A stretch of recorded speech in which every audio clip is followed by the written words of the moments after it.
Ito, ilang lugar sa bansa patuloy pa rin makakaranas ng heat index ngayong araw. Alamin natin ang detalye sa live report ni Gab Villegas. Gab?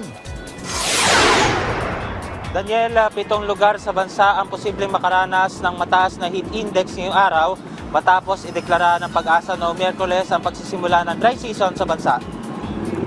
Sa forecast ng Pag-asa, sa Dagupan City ay aabot sa 46 degrees Celsius ang posibleng maranasan na pinakamataas na heat index o damang init ng katawan ngayong araw. Habang sa General Santos City ay mararamdaman ang heat index na posibleng umabot sa 43 degrees Celsius. Aabot naman sa 42 degrees Celsius ang posibleng maramdamang heat index sa Apari at Tuguegarao sa Cagayan, Olongapo City, Sangli Point sa Cavite at Cuyo sa Palawan. Daniel, para naman dito sa Metro Manila ay posibleng umabot sa 40 degrees Celsius ang maitalang heat index sa NAIA sa Pasay City at 39 degrees Celsius naman sa Science Garden sa Quezon City.